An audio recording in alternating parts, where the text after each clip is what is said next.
चलिए, तो सबसे पहला हमारे पास है मीथेन को इथेन में कन्वर्ट करना। Convert methane into ethane. अब सबसे पहले आपको क्या करना है, आपको पॉज करके अपने दिमाग में एक स्ट्रेटेजी सोचनी है कि अच्छा मेरे को एक कार्बन से 2 करना है तो क्या करना पड़ेगा। ठीक है, अभी ये तो चलिए बहुत आसान सा रिएक्शन है, बट इन जनरल कोई भी कन्वर्जन हो सबसे पहले अपने दिमाग में खुद सोचिए क्या स्टेप्स मुझे लेने हैं, या ए को डायरेक्टली बी में कन्वर्ट करने के लिए अगर आपको सारे स्टेप्स याद नहीं आ रहे तो रिवर्स चलिए कि बी अगर बना है तो इसे एक स्टेप पीछे ये क्या हो सकता था। जैसे बी मान लीजिए अगर अल्कोहल है तो ऐसा हो सकता था कि एक स्टेप पीछे ये कार्बोनिल कंपाउंड था, उसकी रिडक्शन करवा के आपने अल्कोहल बना लिया, है ना। वो कार्बोनिल कैसे बन सकता था, तो फिर आप बैकवर्ड चल सकते हैं।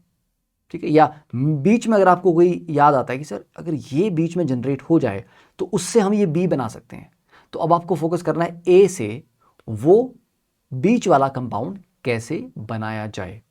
ठीक है, तो धीरे धीरे कड़ियां जोड़ते आप जाएंगे, कनेक्ट करते जाएंगे चीज़ों को। तो ये तो बड़ा आसान है।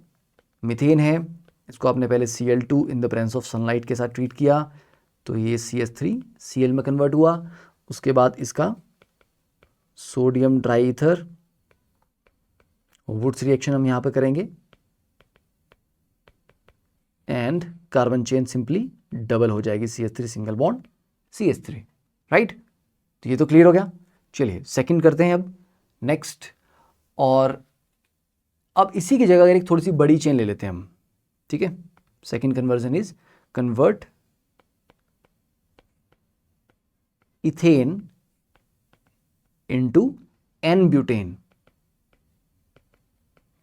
तो अब यहां पर क्या हो रहा है, यहां पर भी ऑलमोस्ट ऐसा ही हो रहा है। 2 कार्बन की चेन को 4 कार्बन की चेन में कन्वर्ट करना है। तो आपके पास देखिए ये आ गया इथेन। तो इथेन में क्योंकि दोनों कार्बन एक जैसे हैं, सिमिट्रिकल हैं, तो अगर मैं ब्रोमिनेशन करवाऊं, मतलब ब्रोमीन के साथ में हीट करूं, तो मुझे सोचना नहीं पड़ेगा कि कहाँ पे ब्रोमीन लगानी, क्योंकि दोनों कार्बन एक जैसे हैं, कहीं पर भी ब्रोमीन लगा दूंगा बात बराबर है। तो ये मेरे पास बन गया इथाइल ब्रोमाइड। अब इथाइल ब्रोमाइड का फर्दर आगे मैंने वुड्स रिएक्शन करवा दिया, तो बस कार्बन चेन डबल हो जाएगी।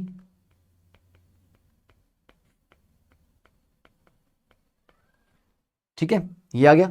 अब नेक्स्ट देखिए, ये 2 तो हो गए हमारे पास। Third is